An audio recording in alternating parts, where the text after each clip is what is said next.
Hi everyone, welcome to Nitha Samayal. Nitha சமையலில் நம்ம இன்றைக்கி மூளை வறுவல் தாங்க பார்க்க போகிறோம். இது ரொம்ப சிம்பிளான ரெசிபி தான். நான் இன்றைக்கி ஒரு மூளை வச்சு நான் இது உங்களுக்கு செஞ்சு காட்டுறேன். ஒரு மூளைக்கு நான் 2 முட்டை ஆட் பண்ண போகிறேன். அதுக்கப்புறம் சின்ன வெங்காயம், அப்புறம் நம்ம ஸ்பைசஸ்லாம் இருக்குது.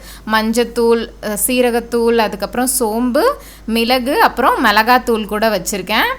ஸோ இப்போ ஃபஸ்ட்டு நம்ம இந்த மூளையை வேக வச்சு எடுத்துக்கலாம். ஆக்சுவலி நிறைய பேர் இதை வேக வைக்காமல் அப்படியே கட் பண்ணி போட்டு தான் இது பண்ணுவாங்க. நான் இதை வேக வச்சு எடுக்கிறேன். ஏன்னா அது மேலே ஒரு நீச்சு ஸ்மெல் அடிக்கும். ஸோ அந்த ஸ்மெல் போகணும் அப்படின்னா நம்ம மஞ்சத்தூளில் கழுவுனாலும் அந்த ஸ்மெல் அவ்வளோ போகாது. அதனால் அது ஒரு லைட்டாக ஒரு 1 or 2 minutes வேக வச்சு எடுத்துட்டோன்னு வச்சுக்கோங்களேன். ஸோ அந்த ஸ்மெல்லெல்லாம் போயிடும். நம்ம இப்போ இதை மஞ்சத்தூள் ஆட் பண்ணி வேக வச்சுருக்கோம். இது ஒரு 1 minute வெந்தாலே போதுங்க. ரொம்ப சீக்கிரமாகவே வெந்துடும். அது ரொம்ப பஞ்சு மாதிரி இருக்கும். நம்ம அப்படியே தான் போடணும். ஆனால் அந்த ஸ்மெல்லுக்காக தான். இப்போ பாருங்கள், இது நல்லாவே வெந்துருச்சு. ஒரு நிமிஷத்துலேயே நல்லாவே வெந்துருச்சு. நான் இப்போ இதை எடுத்துட்டு இந்த மஞ்சள் தண்ணியிலேருந்து வெளில எடுத்துட்டு இதை நான் கழுவி எடுத்துப்பேன். ஸோ அப்படி இருக்கும்போது அந்த ஸ்மெல் கம்ப்ளீட்டாக நம்மளுக்கு வாஷ் ஆஃப் ஆகிடும். நம்மளுக்கு மூளை சாப்பிட்றதுக்கு நல்ல சாஃப்டாக சூப்பராக இருக்கும். ஆனால் அந்த ஸ்மெல்லால் நிறைய பேரால் அதை சாப்பிட முடியாது. ஸோ இந்த மாதிரி வேக வைக்கிறதுனால அந்த ஸ்மெல் போய்டும். அதுவும் இல்லாமல் இப்போ நம்ம அப்படியே போட்டு கிண்டணும்னு வச்சுக்கோங்களேன், அது ஒரு ஷேப்பே இல்லாமல் அது அந்த எக்கோட குழஞ்சி போய் நம்மளுக்கு சாப்பிட்றதுக்கு நல்ல பீஸாக நம்மளுக்கு கிடைக்காது. ஸோ இந்த மாதிரி நம்ம வேக வச்சு இதை கட் பண்ணுறோன்னா நம்ம நல்ல லட்டு மாதிரி பீஸாக இதை கட் பண்ணி நம்ம அழகாக சாப்பிட்றதுக்கும் ஆசையாக இருக்கும்.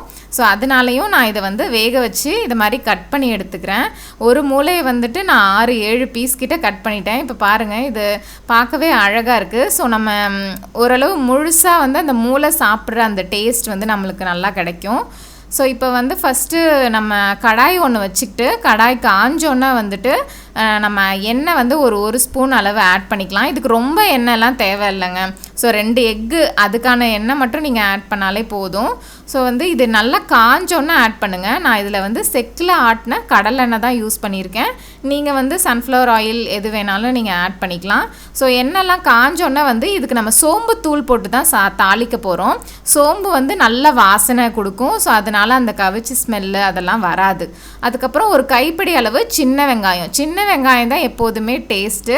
ஸோ முட்டை பொரியலாக இருக்கட்டும், இல்லை ஏதாவது வறுவல் செய்யணுன்னாலும் நம்ம நான்வெஜ்ஜில் எது செய்யும் போதும் சின்ன வெங்காயம் உங்களுக்கு இருந்துச்சுன்னா கண்டிப்பாக சின்ன வெங்காயமே யூஸ் பண்ணிக்கோங்க. ஸோ நானும் ஒரு கைப்பிடி அளவு சின்ன வெங்காயம் கட் பண்ணி வச்சதை நான் போட்டு நல்லா வதக்கிக்கிறேன். அது நல்லா வதங்கினோன்னே நம்ம இது இன்னும் கொஞ்சம் உப்புமே ஆட் பண்ணி இதை வதக்கிக்கலாம். நான் அதுக்கப்புறம் நம்ம முட்டையை ஃபஸ்ட்டு உடச்சி ஊற்றிடணும். இது யூஸ்வலாக நம்ம முட்டை பொரியல் செய்கிற ப்ரொசீஜர் தான்.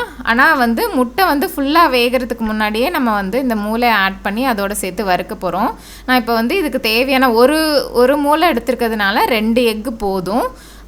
இல்லைன்னா அப்புறம் எக்கு தான் நிறைய இருக்க மாதிரி இருக்கும். நம்மளுக்கு அந்த மூளையோட டேஸ்ட்டே தெரியாது. ஸோ இப்போ இதில் இந்த முட்டைக்கு தேவையான அளவு நான் உப்பு ஆட் பண்ணிக்கிறேன். உப்பு ஆட் பண்ணதுக்கப்புறம் மசாலாவில் ஃபஸ்ட்டு நம்ம பெப்பர் பவுடர் ஆட் பண்ணிக்கிறேன். 1 ஸ்பூன் தான் நான் பெப்பர் பவுடர் ஆட் பண்ணுறேன். உங்களோட காரத்துக்கு ஏற்ற மாதிரி நீங்கள் எக்ஸ்ட்ரா ஆட் பண்ணிக்கோங்க. அதுக்கப்புறம் ஒரு 1/2 டீஸ்பூன் போல் ஜீரகத்தூள் ஆட் பண்ணுறேன். எனக்கு ஜீரகம் ஸ்மெல்லு எக்கில் நிறைய வந்தால் பிடிக்காது. அதனால் நான் 1/2 டீஸ்பூன் ஆட் பண்ணுறேன்.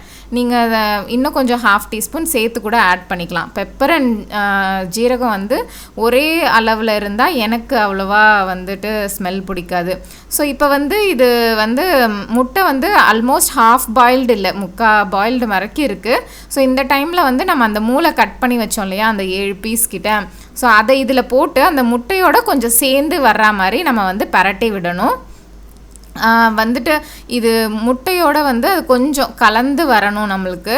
அப்போ தான் அந்த டேஸ்ட் நல்லா வரும். அது தனியாக சாப்பிட்ற மாதிரியும் இருக்காது. ஸோ ஃபைனலாக நான் மிளகாத்தூள் ஆட் பண்ணுறேன். ஸோ மிளகாத்தூள் ஆட் பண்ணி பரட்டி விட்டு எடுத்தால் நம்மளுக்கு இது ரெடி ஆகிடும். மிளகாத்தூள் என்னோட சாய்ஸ்க்கு ஏற்ற மாதிரி நான் ஆட் பண்ணிக்கிறேன். நீங்கள் வந்துட்டு பெப்பர் மட்டுமே போதுன்றவங்க இன்னும் ஒரு ஸ்பூன் எக்ஸ்ட்ரா கூட நீங்கள் பெப்பர் ஆட் பண்ணி அதோடயே கூட ஸ்டாப் பண்ணிடலாம். ஆனால் எனக்கு மிளகாத்தூள் ஆட் பண்ணால் தான் எனக்கு ரொம்ப பிடிக்கும். அதனால் வந்துட்டு 1 ஸ்பூன் பெப்பர் 1 ஸ்பூன் மிளகாத்தூள் ஆட் பண்ணி நான் இதை ரெடி பண்ணிட்டேன். அவ்வளோதாங்க, ஸோ சிம்பிள். இப்போது இது நல்லா தயாராகிடுச்சு. ஒரு சும்மா 2 பரட்டினீங்கனாலே தாராளமாக ரெடி ஆகிடும். அவ்வளோதான், இதை நம்ம எடுத்து வச்சுட்டு டேஸ்ட் பார்க்க வேண்டியது தான். தேங்க்யூ ஃபார் வாட்சிங்.